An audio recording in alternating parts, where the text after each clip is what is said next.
Hey, everybody. Welcome back to the SCB Steelers Podcast presented by DEK Roofing Incorporated of South Florida.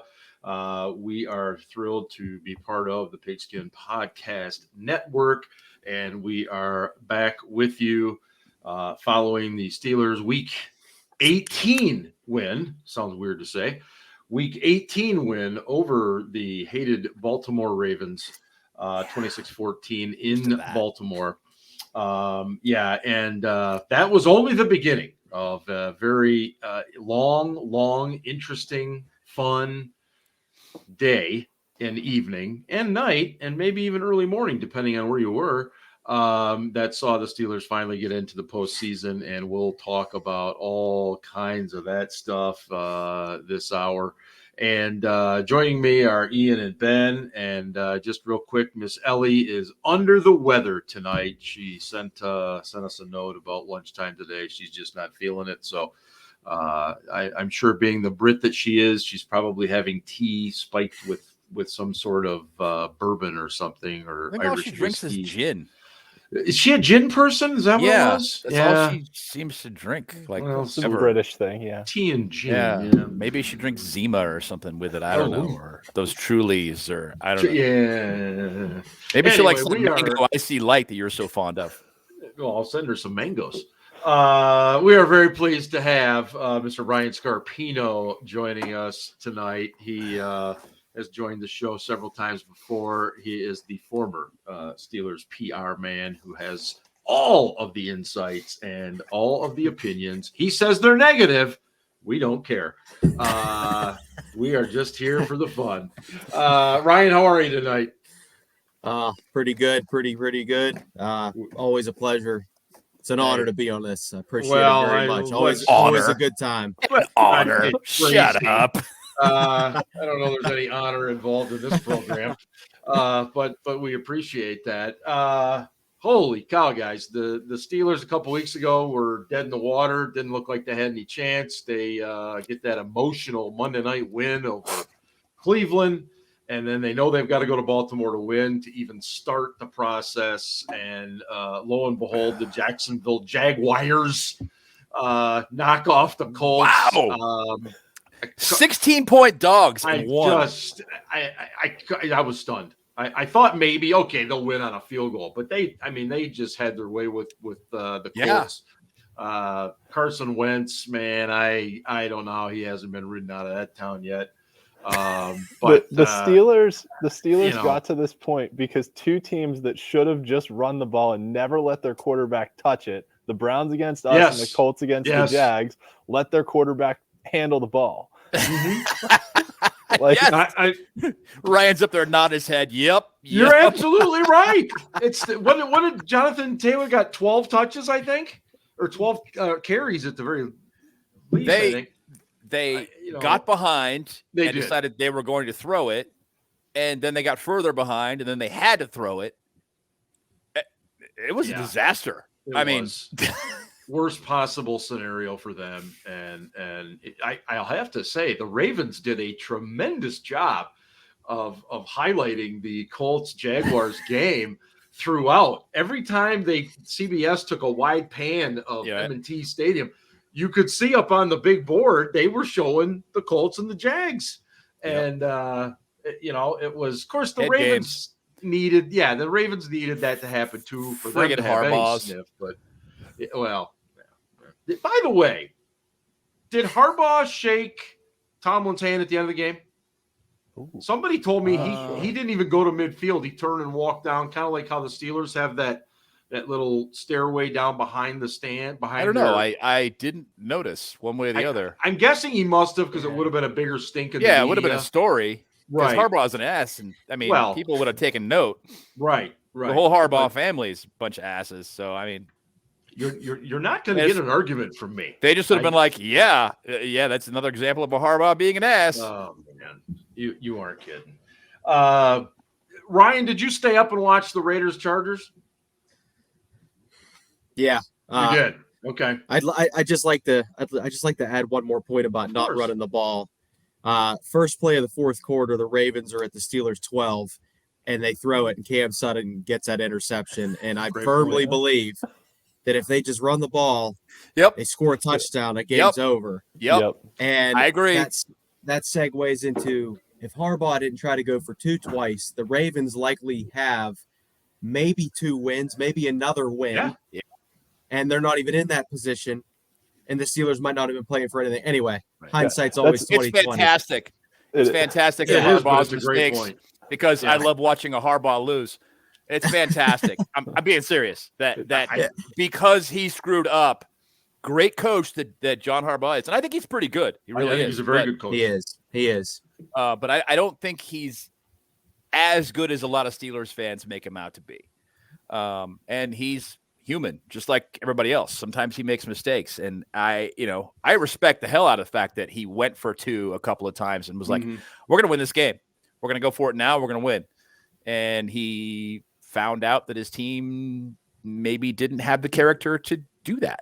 Yeah. Sometimes it takes more than the big balls the coach has. And if you have to execute.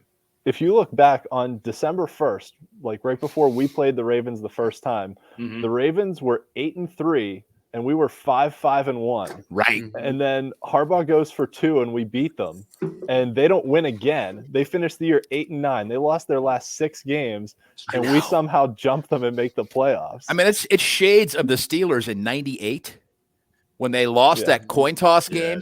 Remember? I remember it. 7-4, and then went 7-9 and out of the playoffs. God, it was awful. Getting back to that debacle. Go ahead, Ryan. Yeah. That's a coward word. No.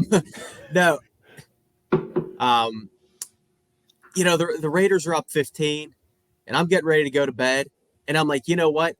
Something's fishy here, because Collinsworth just kept. I'm sure there's some nervous. That's not a good impression, but like it was just constant. It was just constant. Well, Al, I'm sure there's nervous people in Pittsburgh. 15 points. That's a touchdown, 2-point conversion, and another touch. And I'm like, and then it's just like, then it's the call, like some of the calls that were being made, and I'm just like, they are gonna tie this game, no doubt in my mind. And then I thought okay. They're just going to go to overtime, and then it'll be like somebody makes a field goal, somebody has a defensive stop. And then, like, part of me is just thinking, like, I don't ever want to say that the game is rigged or scripted or anything like that. Yeah. But I'm sorry. I'm surprised Vince McMahon didn't come out of nowhere, low blow to the referee, and the lights go out in Vegas Stadium, and the Undertaker comes out. Like, it was so, like, and again, Collinsworth just kept saying, like, oh, remember about a tie, and like, fine. And then another coach that outthinks himself. Why the hell did Brandon Staley call a timeout? I firmly believe that the Raiders were going to run a play, and they were going to run a play, but the Chargers switched personnel, and Jacobs got, 10 or 15 or whatever. But, like, what are you doing? Yeah. Like, if the Steelers were in that same position and Mike Tomlin called a timeout like Brandon Staley did, I mean, it would be pandemonium. Yeah. But I think Mike Tomlin would have enough sense to be like, you know what? We're in no matter what. I think we're okay here. And Brandon Staley's like, timeout. It was. What? And don't forget, he went for it on 4th down at his own 18-yard line too. I mean, these supposedly super smart coaches are just like insane, outthinking themselves. Well, have analytics gotten into the game too much? In that, yes. I mean, I just, Harbaugh likes analytics a little bit. I don't know that he's gung-ho like some of these younger guys, but they said Staley's a real big analytics guy. Yeah. And I tend to side with those that talk about the fact that you've got to also consider the conditions of the game. Like Baltimore, for example, it was raining. The rain picked up late in the game. Right. You look at you got to look at the health of players, the momentum, things like that. Analytics doesn't look at that kind of stuff. So that's where it loses me. I get it. I know there's a place for it. But Staley just, I think, even if the situation is perfect from an analytical standpoint, and it's not because you're on your own 18, you don't go for it on 4th down even on 4th and 1 in your own 18, you punt. Yeah. You punt the ball. And you count on your defense, right? Yeah. If the sheet says go for it in that position, burn that sheet. Right. And whoever gave you that sheet needs to be fired, because that is insane. We're not talking at your own 48 here. You're talking your own 18. And luckily they held them to 3, because that's the other thing too. That game's over if they score a touchdown there. Well, Ian, you remember these things far better than I do. Where were officiating? Well, not yet.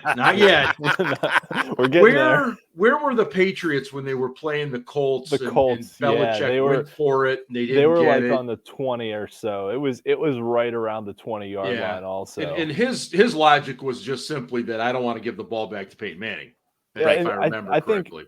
I think his logic, if I remember, was actually, I don't think we can stop Peyton Manning. So whether we punt it to him or he gets it on the 20, he's going to score a touchdown, and I want to get the ball back sooner. Yeah, I think was his logic. So if we miss it and he scores a touchdown anyways, then we'll get it back sooner and have a chance to drive. I think was kind of his logic in that one, if I remember that correctly. Yeah, it was something very similar to that along those lines. Yeah.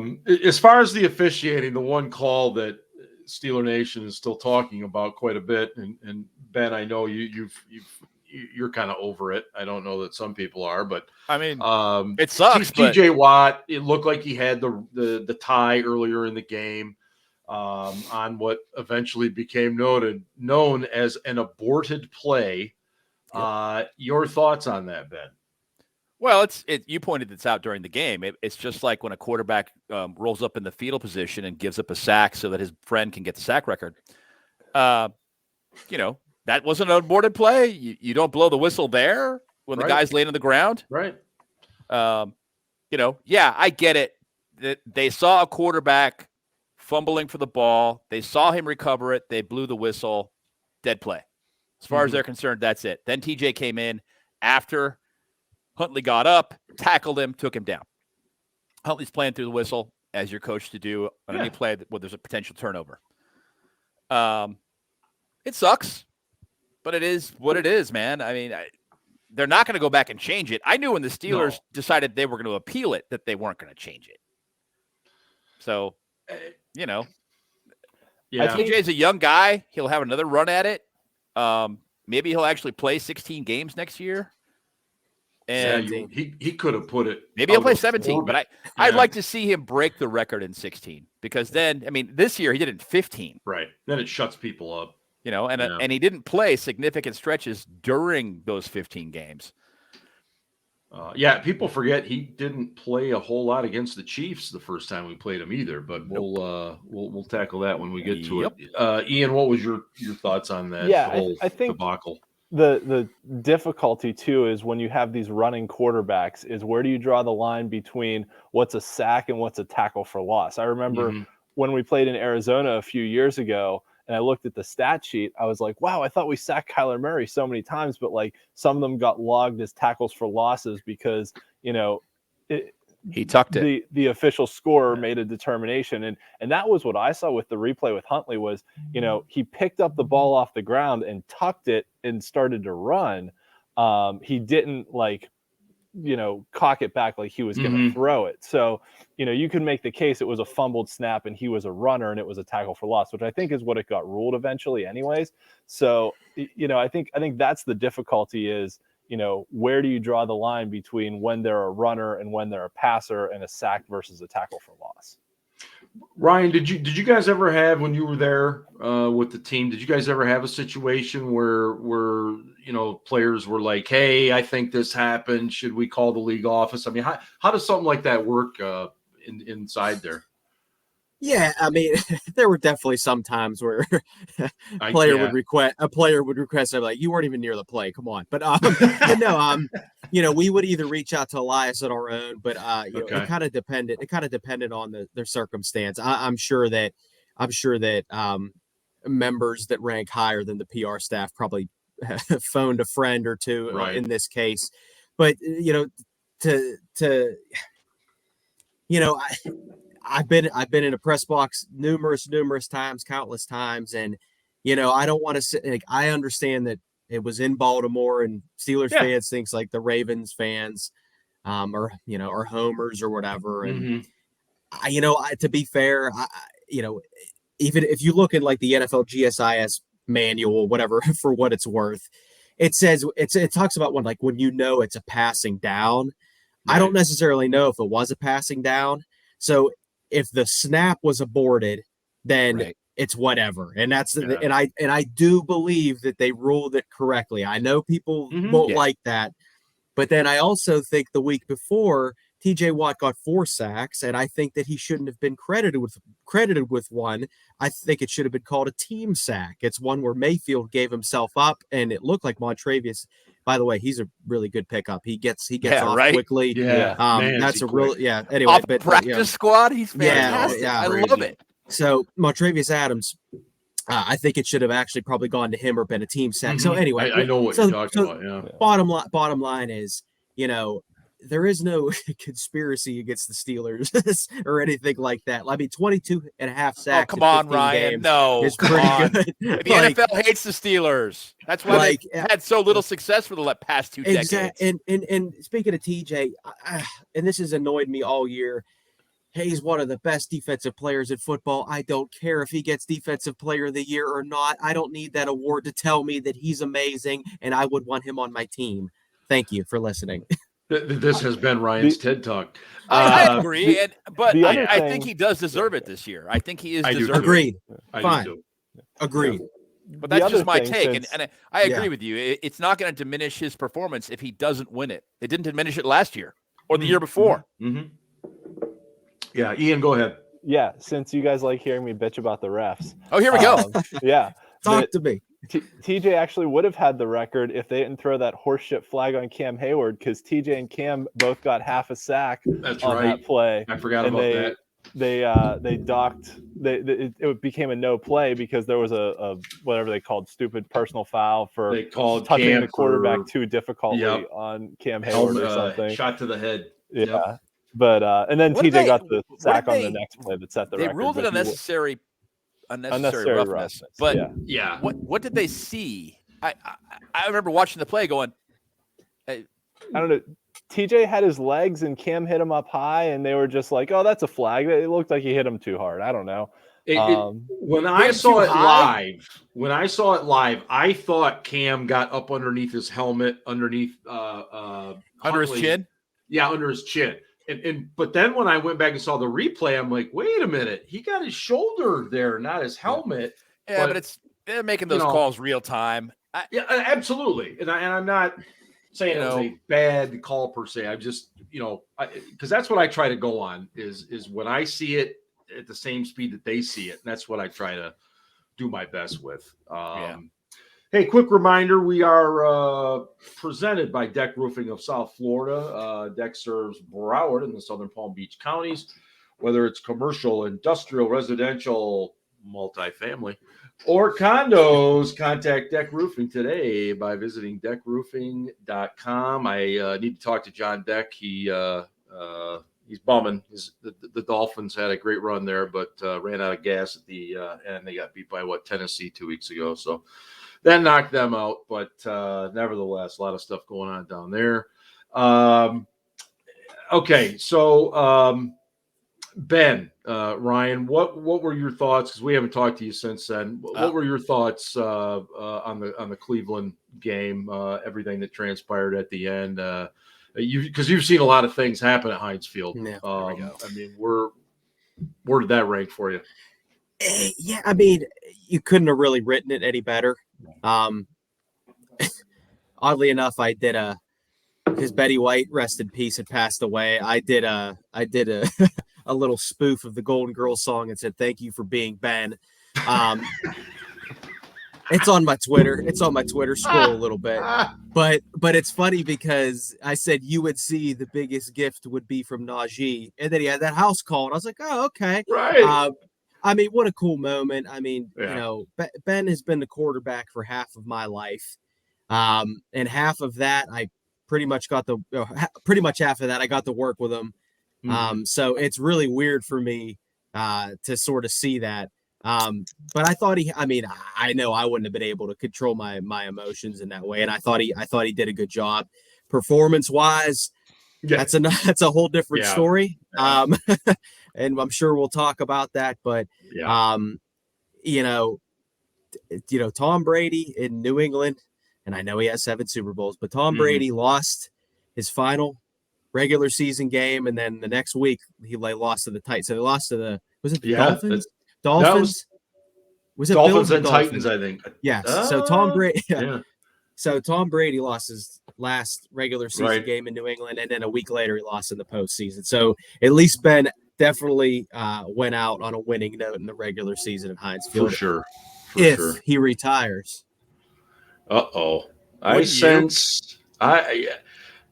been on this same thing. I'm not 100% sold that he's retiring. I believe he should too. But I'm not sold on it. And that worries me. You think he's going to change his mind and somehow find the fountain of youth and get better? Well, the last 2 years, he's gone. But you know what? We all know that when you get some time off, time away from the game, your body starts to feel better. All of a sudden you think, hey, I can do this again. And he's talked about it. He said if you talk to any professional athlete, no matter how old they get, they will tell you, I can still do it. Yep. And I think Ben probably could do it for 8 games. Yeah. Oh, yeah. I think a perfect scenario for him would be Tom Brady gets hurt down at Tampa Bay for 5 or 6 weeks. Oh, no, don't say that shit. Bruce Arians calls him, and down he goes. I'm sorry. That's what I could see. The old cowboy. Yeah, that's what I could see. I agree with you. God, you just spoke that into existence. I'm a realistic fellow. Ryan. I want to make just one quick thing, and this sort of segues into this week, but Tomlin was asked about sort of riding that wave, sort of like Ben's last dance wave.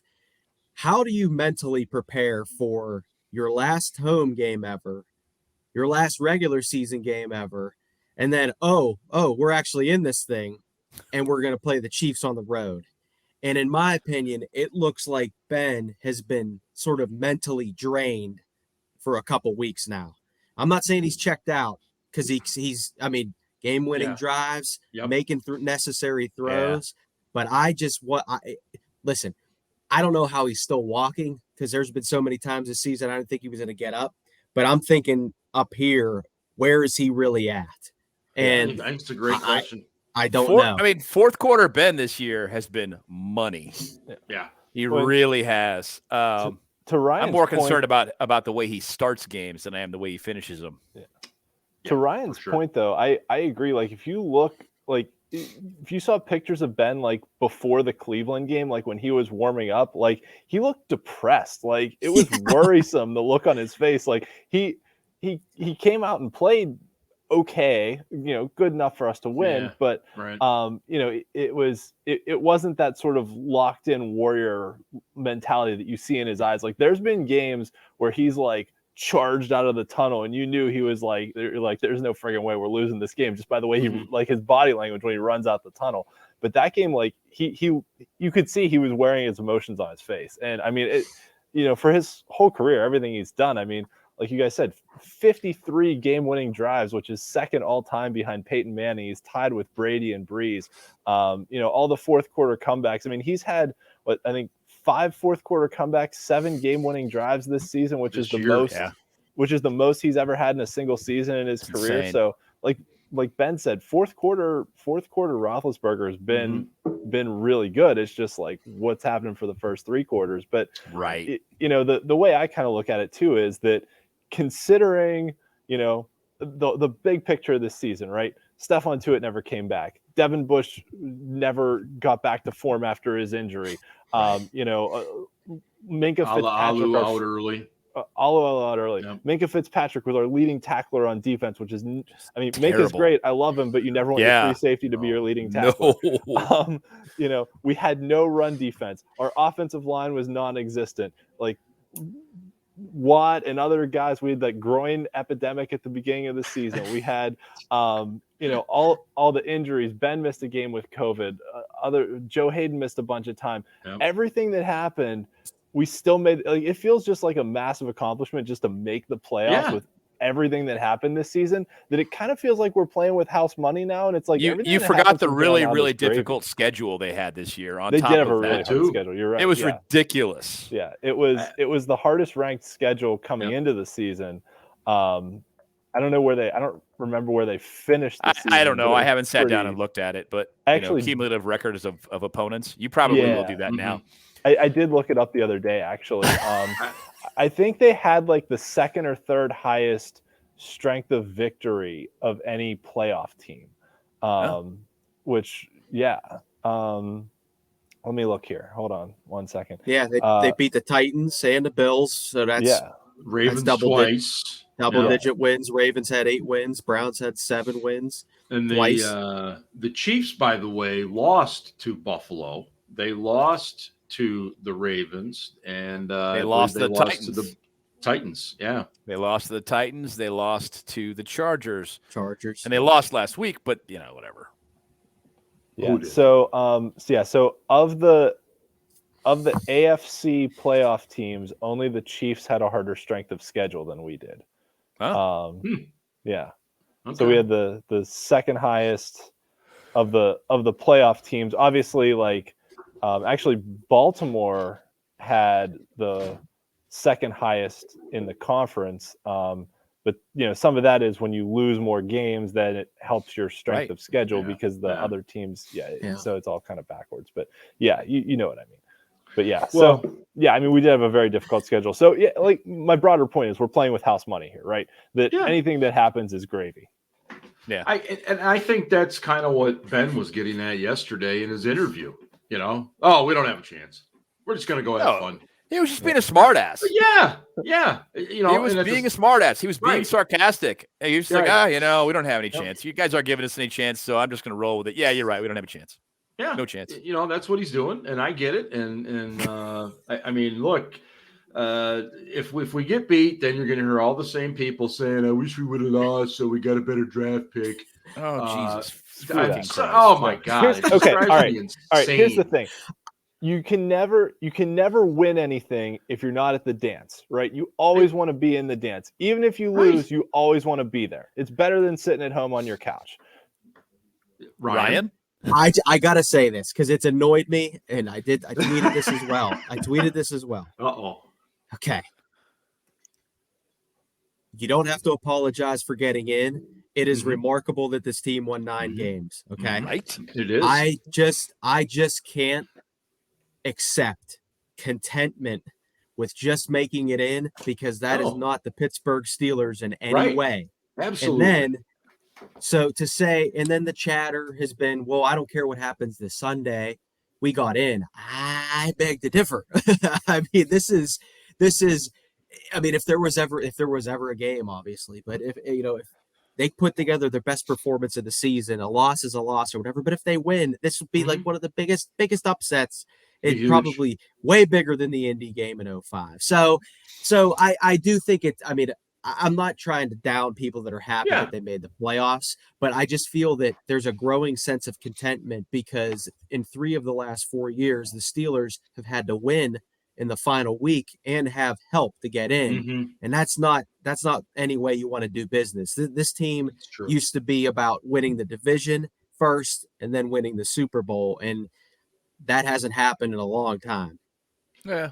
They don't have the talent to do it. And being frank, I don't agree. think they're not a contender. And people will argue with me about this defense.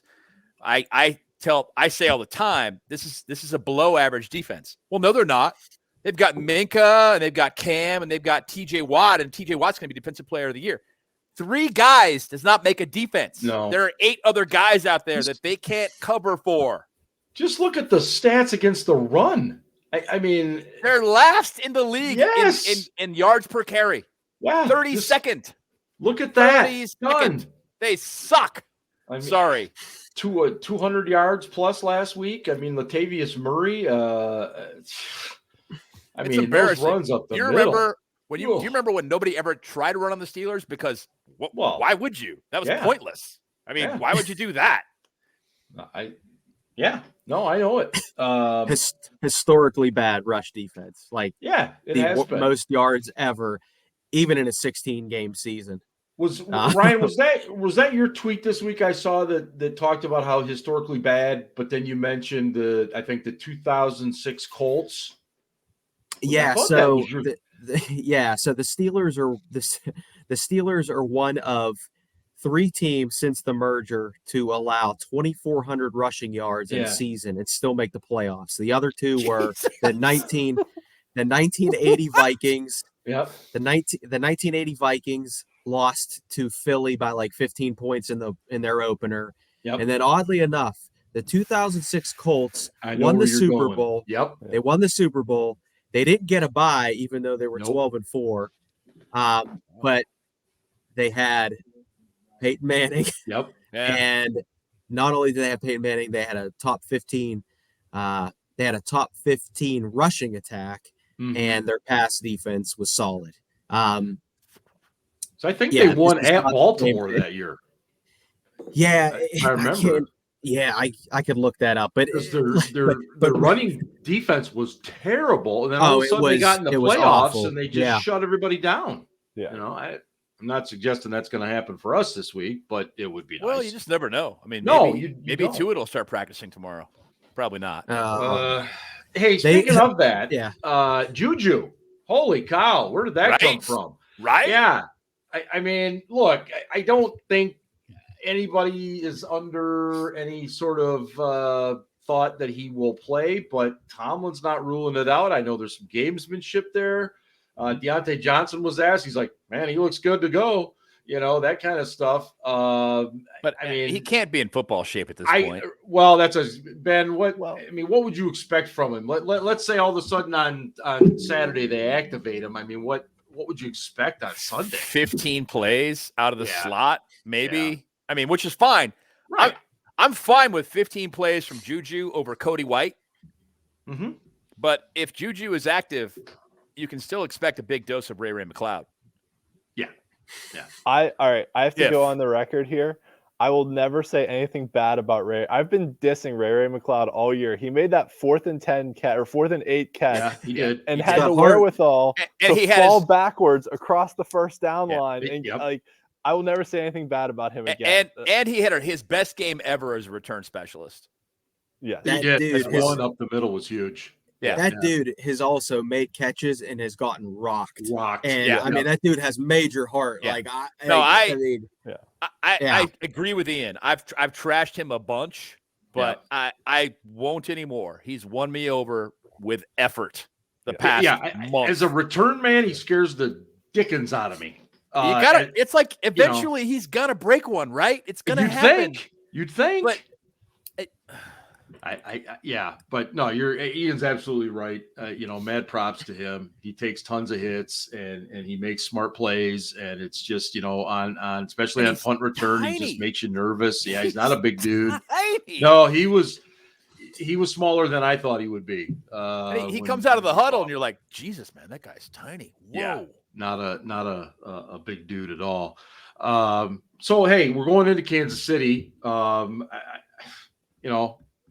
What's it going to take? I kind of liken it to the old Super Bowl 25, where you kind of take the ball out of Mahomes' hands, much in the way Parcells Giants did to Jim Kelly back then. And the problem, of course, with that is we've had a very poor running attack, or at least inconsistent running attack. And I don't know that we throw the ball consistently enough to keep them off the field either. So, Ian, where does it start for you in terms of what we got to do this week? Honestly, it starts on the defensive line. If you look back to the Super Bowl, Tampa Bay's defensive line was all over Mahomes the entire game and didn't give him time. And it wasn't just, Vita Vea had a fantastic game in that Super Bowl, but their outside rushers got pressure and Mahomes just had to chuck up a bunch of bad throws. Both teams in this game will have more players than they had available to them the last time we played them, right? We didn't have Freiermuth, we didn't have Hayden, we didn't have a handful of other guys. The Chiefs, I think both Kelsey and Hill. and Hill didn't have Watt for a lot of the game. We didn't have Watt for a lot of the game. I think both Kelce and Hill were on the COVID list for the last game, and then Kelce came off, but Hill was still on, or one of them the other way around. Hill played, Kelce did. Right. Yeah. Okay. Yeah. So they'll have Kelce back, which is a huge part of their offense. Yeah. I think the thing that scares me the most is Rob Spillane in coverage against anyone. Yeah, pretty much. Particularly, Edwards-Helaire or Kelce or any of their running backs, or even any skill position player. Yeah. In the NFL. Brian Pringle or whoever their other receivers are. Benny Snell. Yeah. So, I think if you're going to slow Kansas City's offense down, which almost seems like what we have to do, we're not going to win. We're not going to win in a shootout, right? We're not going to beat them in a 36-35 game, right? I would agree. I think our only hope is to try and keep it in the 20s, to try or get a defensive touchdown or a special teams touchdown, because that changes everything too. Yep. I think it starts on the defensive line, and then it's third downs. It's Kansas City is one of the best third down offenses in the league, and we're below average. I think we're 18th or 20th or somewhere around there in third down conversions. Defense. So our defense has to get off the field on third down, and our offense has to keep drives going on third down. Is basically what you have to do to have a shot in this game. Is you have to keep drives alive, which keeps Kansas City's offense off the field, and you have to get their offense off the field when you have the opportunity to do so. Yeah, Brian, what do you think gives us the best shot? It's gonna take a near almost perfect. It would everything stars align, ball bounces your way every single time on both sides of the ball. All three Mahomes sides has had of the a bunch of weird interceptions this year that have bounced off of guys' hands and things like that. But here, so the Steelers are 1-7 against a decent to superstar quarterback. And that one win was week 1 against Josh Allen. And I throw that out the window because it's week 1. Kirk Cousins beat this team. I know Dalvin Cook did most of the damage, but Kirk Cousins Kirk Cousins had some nice throws. He did. Joe Burrow, Aaron Rodgers, even Derek Carr. Wait, Ryan, what about Lamar Jackson and Baker Mayfield? Aren't you? Well, I said and this is no disrespect. This is no disrespect to Lamar Jackson, because he's an unbelievable athlete. It's okay. No. Lamar Jackson is an unbelievable athlete. He needs to work on his throws. But my point being is, I said decent to superstar. So Patrick Mahomes is a superstar, right? Yeah. You have to get to him. You have to pressure him. You have to confuse him. And as Ben alluded to earlier, and I was thinking of this today in preparation, the Steelers have probably 3 of the top 50 to 60 defenders in the league, with Minka, TJ, and Cam. And I'm comfortable saying that. Everybody else on that defense, I'm sorry. And that's no disrespect to them, but I don't care if it's Joe Schobert, Devin Bush, or Robert Spillane. They're not covering Travis Kelce. That, in my opinion, you're going to have to figure out ways to double team him. But the problem, and this scares me, is that last time we played them, the three guys for them that had the most scrimmage yards were Gore, Darrell Williams, and Pringle. Yep. And now you got Hill, Kelce, and those guys. You're going to have to get a turnover, maybe a score on defense. It's literally going to take the perfect play on defense. And then we could talk about offense a little bit, but on defense, we got to get a couple turnovers. Yes. Yeah. It has to be. I agree. I'm going to use the term again, Marty Ball. Thinking back to the way the Steelers used to play in the 90s, and I know everybody hates it, but they got to run. The Steelers have got to run the ball well. They do. They've got to not turn it over. They turned the ball over 4 times the last time. They cannot do this. I'm sorry, 3 times. 3 times. Yeah, they were -3. They They can't turn the ball over. They've got to win that turnover battle. And then they've got to stop the run. They've got to make Mahomes throw, which you would think, that's not what you want. But, yeah, you do. You need to make them one-dimensional. You've got to stop the run so you can expect the pass and react to it. And I agree with what Ryan just said about Kelce. You've got to find a way to either bracket him or, pull what James Harrison used to do when Kelce was lined up across from him. Even if he was going out, he wouldn't give him a free release. He'd just be like, boom, boom. Yeah. And it's James Harrison. You're not getting around that. You're probably going to end up on your ass. So you take the hit and then you run around him, and it affects the timing of the passing pattern.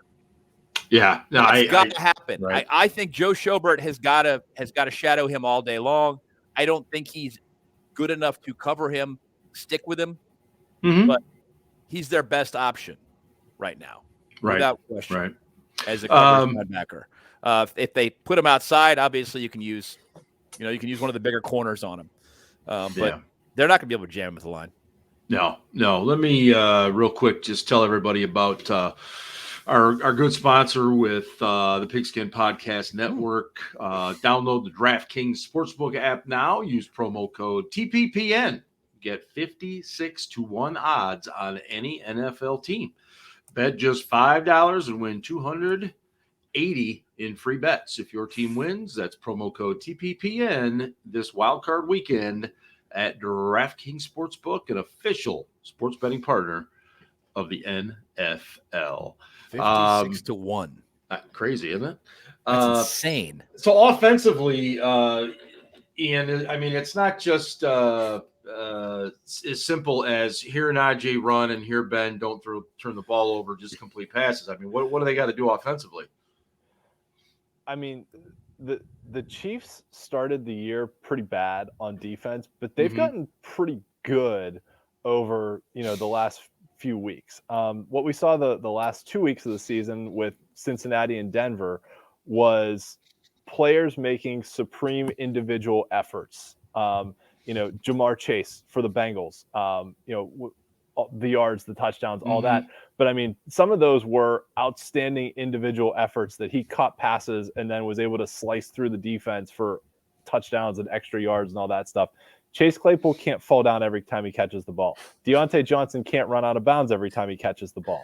That you're going to need, and I know that, when you try and get those extra yards, Deontay's had some fumbles. There's been some other things, but you need guys to get yards after the catch to help Ben. Ben can't throw the ball the entire way down the field. You need explosive plays, and you need guys to play out of their minds. I kind of agree with Ryan that it's going to take a perfect game, but no, nice job, Mark. Oh yeah.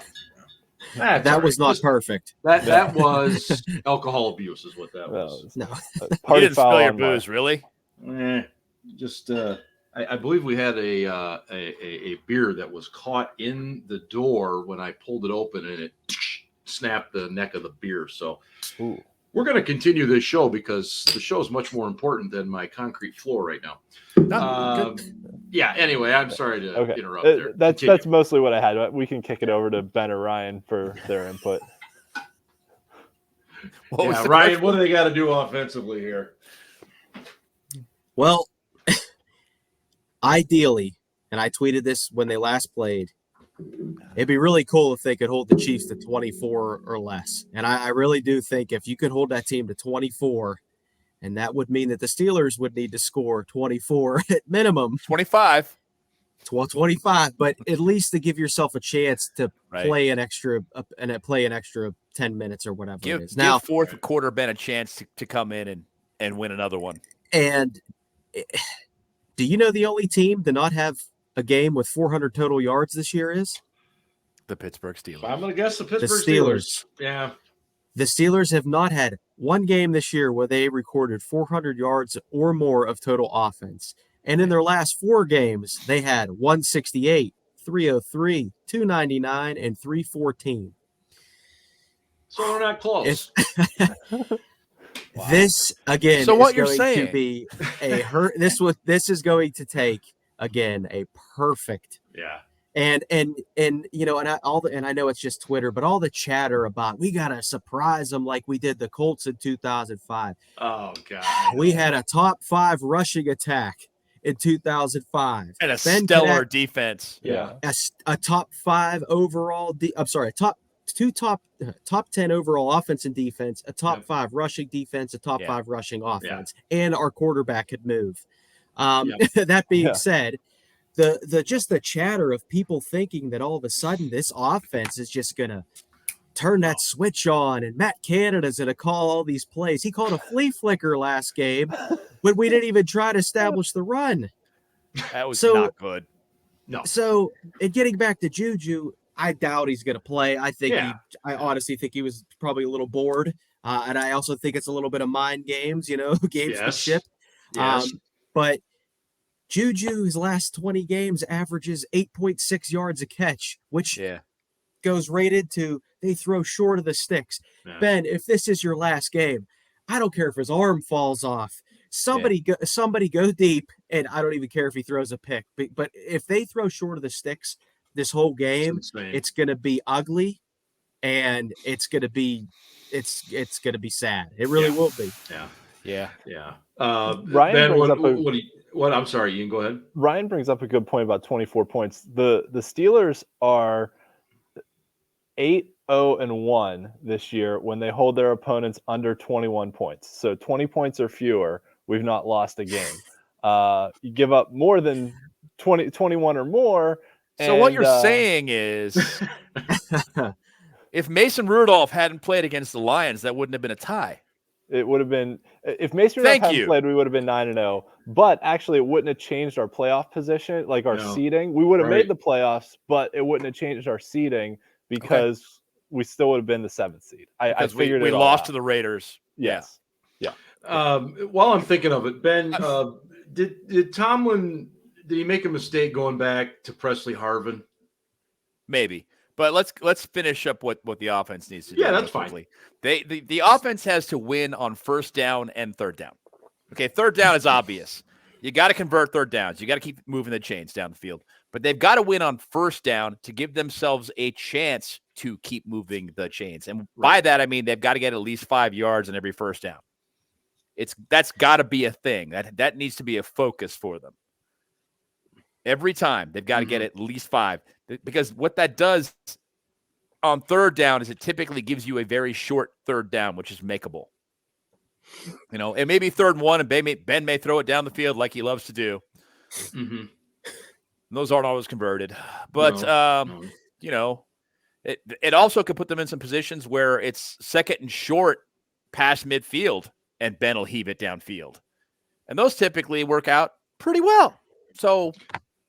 And he's damn good at getting people to jump too, and you got to take advantage of those free plays if you can. Absolutely, especially in a really loud stadium like that one is.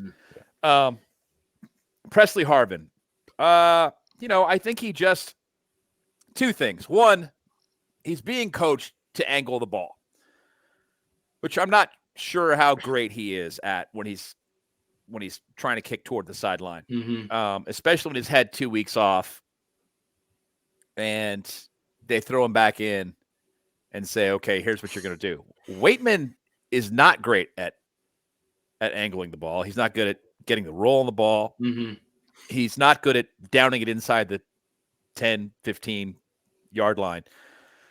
He's not that guy. What he has is a big leg. He can kick it high and far. So, it's kind of a pick your poison deal. I think overall, Harvin's probably a more talented punter. That being said, and he's a good holder. That was the thing that made me nervous this last week, is it wasn't his punting. I didn't expect his punting to be on. He hadn't played in a couple of weeks. I didn't expect him to be on. Mm-hmm. What I was concerned about was that he was going to come in and not be a great holder and that Boz was going to miss. Thank goodness that didn't happen. Oh, I thought about it on the OTJ. You and I both. Yep, I thought about it. I was nervous every time they lined up. Well, for sure. Yeah. So Ryan, with the Steelers playing Sunday night, what does the itinerary look like for the Steelers over the weekend? They typically fly in the day before. Are they going to continue that type of thing? Yeah, it's actually the last Steelers playoff victory at KC. I remember that game. That was my second to last game. Unbelievable atmosphere. And if you remember, that game was early afternoon kickoff that got postponed to Sunday night. Yes. Because there was an ice storm. That's right. So our travel wasn't impacted. We flew out that Saturday. We got in before anything happened. It ended up being that it wasn't bad. I still think the Steelers do the same. I haven't been on that team playing in 5 years, but I still think they do the same. They'll fly out. Again, I know I never played, but the waiting game all day was just always awful. And even though there was football on, but it was just like, it'd be like, what time is it? It's like, it's only 10:30. It's like, it's 1. Like, it just, so like, I think that, I talked about the mental aspect of it earlier with, Ben sort of riding that wave. Yep. When you're an away team on those, and that's the other thing, the Steelers are really good in prime time. And that's credit to Tomlin and leaders on that team. But, sometimes it's hard to stay focused, but these guys are professionals. And, everything that they're doing this week, everything that they're saying, it all has a purpose. Sure. Yeah. Now, will they do having a night game on the road, meaning they're in the hotel? Will they do like a walkthrough anywhere in the hotel, that kind of thing? Meetings? It was usually it was a mock game that Saturday morning. Then we would fly. That night we'd have meetings and whatnot, and then depending on what time the game was, there might have been a morning walkthrough or something like that. Yeah. Excellent. Okay. Yeah. I kind of have a ballpark idea on these things, but every once in a while they throw you a loop there. Yeah. One last thing.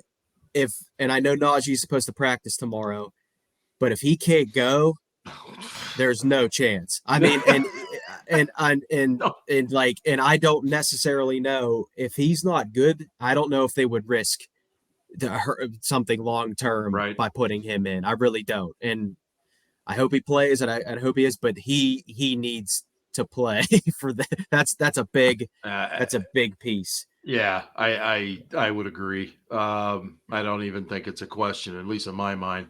Yeah. Ian, what before we wrap things up here, what was your thought of Joe Haeg getting the start at left tackle? We kind of had that wrong. We didn't see that coming. Yeah, I mean, Chooks was a disaster at left tackle in the preseason, so I kind of don't blame them. And we've talked Chooks a lot was a disaster for the handful of plays that Moore went out this year, regular season. I think it was 4 snaps. Yeah. And we've talked a bit on this show about how Joe Haeg is not great. He's not going to light the world on fire, but he's kind of just like steady and okay. And for a backup swing tackle, he's all right and can give you some snaps. And they gave up some pressure, but I thought he acquitted himself relatively well.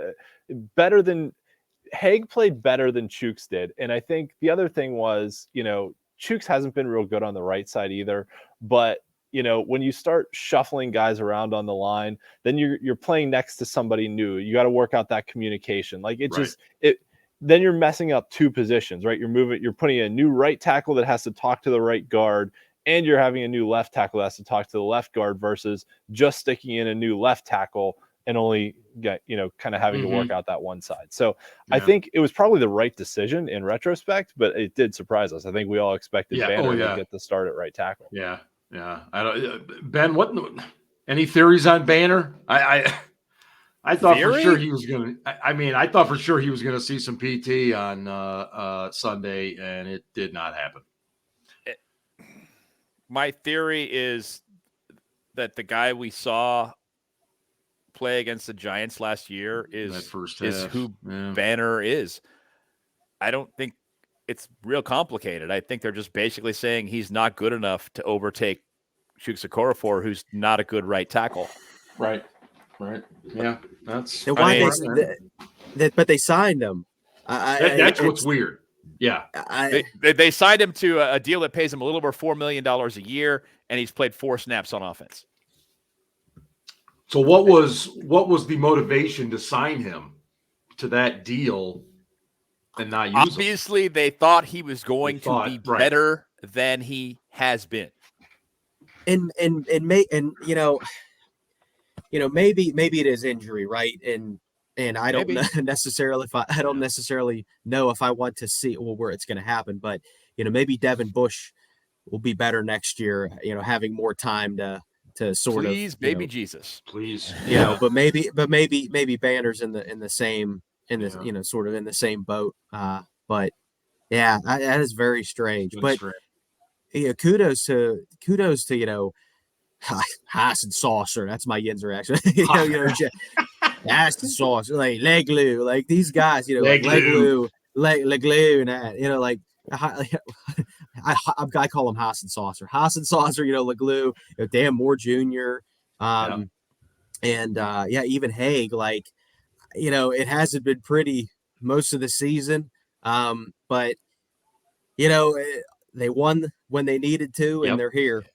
They are here, and enjoy it. That's the best thing I can tell everybody, and root your ass off. And Ian, I was gonna say that's the.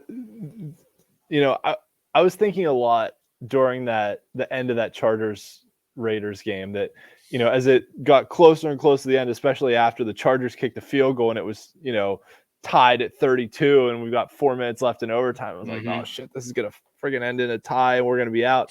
And I was like, people are going to bitch about it, but I was like, if we're out, we lost head to head to both of these teams. Yep. So right. Do we really have a complaint? And also if we're out, and this was the thought going through my head, I almost hate to admit this, but if we're out, that was a hell of an ending to Ben's career to beat the Browns and the Ravens back to back the last 2 games. Like, great point. I wanted to see him get a playoff game so bad. That was the most stressed I've ever been watching a non-Steelers game. Mm-hmm. But I wanted to see him in the playoffs so bad, but I was like, the thought did go through my head that if this is it, that's a heck of an ending to his career. So I hope he can just go out and acquit himself well, that if this is the end for Ben, I hope he can go out, and not have a horrendous performance. I want to see him go out and acquit himself well. Did you guys watch Drew Brees last year? It was really bad. It was pretty bad. It was pretty bad. I was like, Taysom Hill can't play quarterback. You should have started him. Yeah, no, he was pretty bad. Although Brees had a shoulder injury, he couldn't really throw the ball down the field. Yeah, that's true. Yeah, that's true. Yeah. Well, let's get it around to prediction time. Prediction time means give us a score, give us a winner, and obviously we can figure out the loser. Ryan, I'm going to give it to you first. You're the guest, so what do you got, man? What do you got? I'm going to go with my gut. Yep. And I'm going to say that whatever points the Steelers score, the Chiefs will double it. So I'm going with 34-16 Chiefs. Okay. Oh, all right. Got it. And they cover. That's a cover as well. That's a cover. That's a cover, baby. Ian. Oh, man. Sorry. No, that's fine. That's what we're here for. We're here for realistic takes. Hey, Steelers Nation, there is a dark part of Steelers Twitter that I do not want to ever go down again. So I want to preface that by saying I'm going with my gut. Yeah, no, I think, this whole week has reminded me of like a Mighty Ducks movie, right? That like the first Mighty Ducks movie, they were like, movie. Listen to me. Okay, hold on. The first Mighty Ducks movie, when they're all like schmuck kids playing as District 5, there's that scene where they have to like pull the goalie at the end of the regular season. So they're like, a tie doesn't help us. We need a win. So like this, the tie didn't help us with the Raiders and the Chargers. We needed somebody to win. Didn't matter who. Anybody had to win that game. And then they somehow like got in the playoffs and won because it was Disney and whatever. But Because it was Disney. Because it was Disney, right? And Gordon Bombay's whole thing was like, let's just go out and have fun, guys. And then Ben comes out this week and he's like, we're probably gonna lose. Let's just go have fun, But this is real life. This is not a Disney movie, unfortunately. So I'm gonna say I think it'll be closer, but I don't think we're good enough to. I mean, fourth quarter Ben, yes, but also like fourth quarter Mahomes is pretty damn good too. Yeah. So this. I don't want to say it's whoever has the ball last will win. My gut feeling is kind of like almost like that game a few years ago in Pittsburgh where we were down by 2 scores and scored a late touchdown to make it look closer than it actually was, but it wasn't really that close of a game. I'm gonna say Chiefs 31, Steelers 24. Okay, 31-24. All right, yeah. All right. And Ben, who I believe is wearing his Cleveland Never Rocked shirt. As a matter of fact, I am. Thank you very much. Thought that's what it was. Love it. Love it. Great shirt. I'm not going to give a long, flowery speech about this. I don't think the Steelers are going to win. I don't think the Chiefs are going to cover. I think we're looking at something like 30-21 Kansas City. I've been to a game in Kansas City. It's incredible, especially for an outdoor stadium, how loud that thing is. It's insane. And it's going to be rocking. Unless by some miracle the Steelers can take the wind out of that crowd, they're going to have to contend with that. Yep. On top of a very good team. And it ain't easy, man. I'm just telling you, it gives the Chiefs a home field advantage. So yeah, I just don't see this one going our way. Absent a defensive score or a special team score or both, something like that. Right. Something like that would take the wind out of their sails for sure. But that doesn't happen very often. Well, I'm going to do 2 things. First of all, I'm just going to say I think it'll be 30-23 Chiefs. I'm just going to go with that. I don't know if they tack one on late. We tack one on late. Doesn't matter. 30-23. And Ryan, the other question I had for you is, does Danny Smith chew gum like when he's not in the games the way he does during games? I've always wondered that. Question. I've always wondered that. Oh yeah. It is definitely amplified on a practice field or in a stadium. But yes, that is yes. So Danny Smith, I don't know if I've ever said this, but Danny Smith grew up with my dad on the same street. Yeah, I've known Danny Smith my whole life, and unbelievable. And Danny's from Pittsburgh, but he sort of talks with a Southern accent, and that's because he used to coach at Georgia Tech with Bobby Ross, so he's got that like Southern drawl or whatever. Anyway, but I've known Danny Smith my whole life, so he used to send me he'd send me autographs, wide receivers, gloves. He's the best. Anyway, so he's a Pittsburgh guy, but he doesn't act like a Pittsburgh guy. He's always at like Myrtle Beach. He vacations at Myrtle Beach. He's like, he's like, it's like he's sort of like playing a part, but he does chew the gum. He would I'd come in the morning, and there'd be like 2 buckets underneath my desk. He'd be like, and I would go over and thank him. But anytime I was on the practice field or even during the game, I'd be like, Danny, you got any? And he'd be like, here, man, it's good for your jaw.